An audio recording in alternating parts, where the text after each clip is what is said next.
मोहब्बत बरसा देना तू, सावन आया है, तेरे और मेरे मिलने का मौसम आया है। तभी विमला मदन के पास आकर छाते के नीचे खड़ी हो जाती है। मदन विमला को रोमांटिक भरी निगाहों से घूरे जा रहा था। अरे मेरे सपनों की रानी, मेरी दिलरुबा महबूबा, अरे मेरे पास आ गई। तभी विमला मदन से अपना छाता लेने लगती है तो मदन छाता नहीं छोड़ता। छोड़िए, ये छाता मेरा है।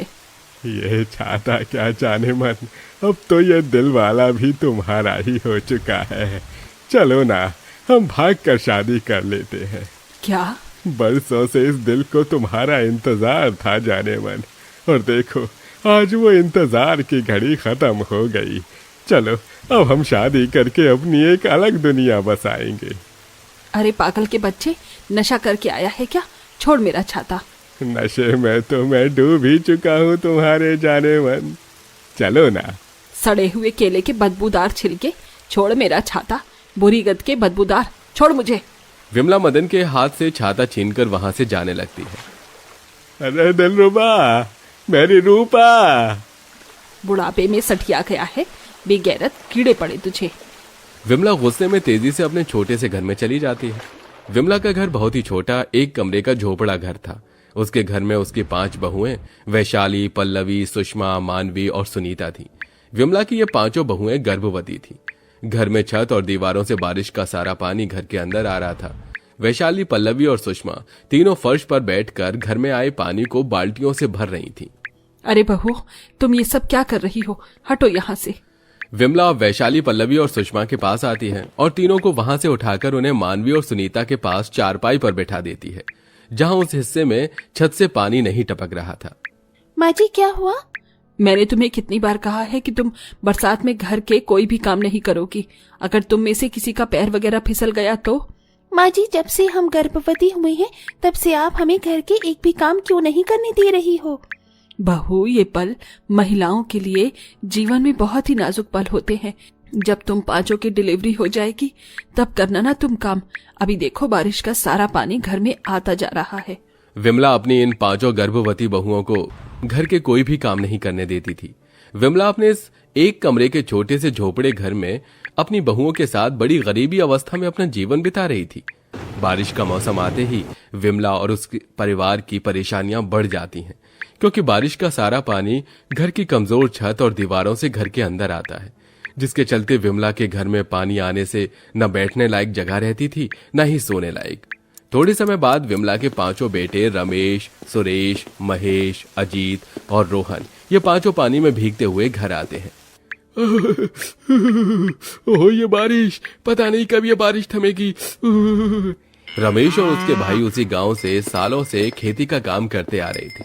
वो हर बार उसी गांव के सेठ दर्पण का एक छोटा सा खेत किराए पर लेते थे और उसमें अपना पैसा लगाकर फसल लगाते थे। इस बार बारिश का मौसम चल रहा था और ये देखकर 2 महीने पहले ही रमेश और उसके भाइयों ने अपना सारा पैसा खेत में सब्जी की फसल उगाने में लगा दिया था। पर इतने दिनों से चल रही लगातार बारिश की वजह से उसकी वो सारी फसल बर्बाद हो चुकी थी और रमेश और उसके भाइयों का सारा पैसा डूब चुका था।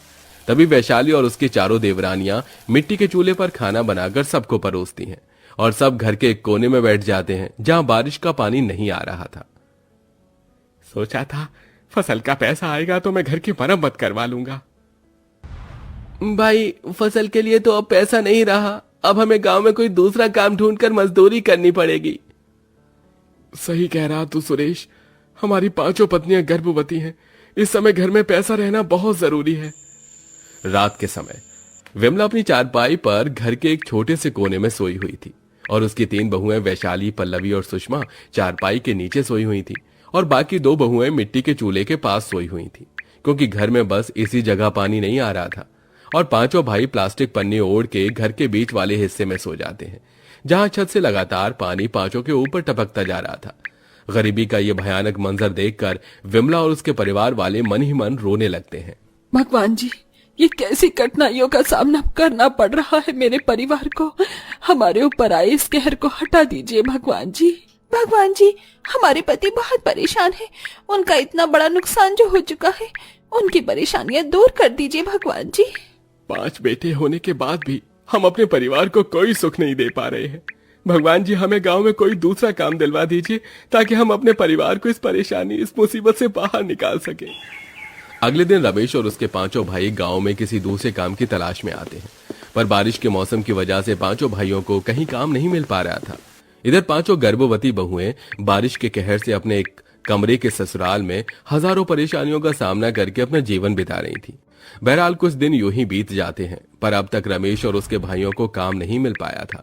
एक दिन विमला घर की छत के ऊपर एक प्लास्टिक का तिरपाल डाल देती है, पर हवा के कारण वो भी उड़कर चला जाता है।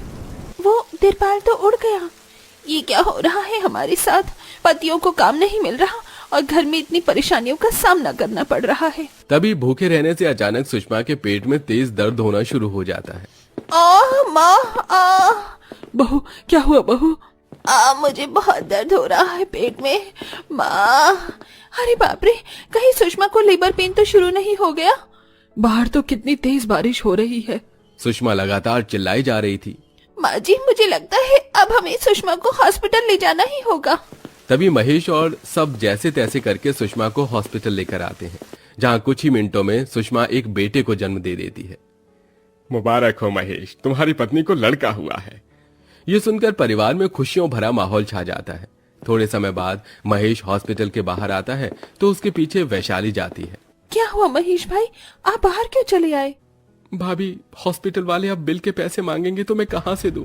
अब उन्हें पैसे, मेरे पास तो पैसे ही नहीं है। महेश भाई, डॉक्टर सुषमा और बच्चे दोनों को 8 दिन तक हॉस्पिटल में ही रखने वाले हैं। तब तक हम कर लेंगे कहीं से पैसों की व्यवस्था। थोड़े समय बाद महेश और सब घर चले आते हैं। सुषमा के पास विमला हॉस्पिटल में रुकी हुई थी।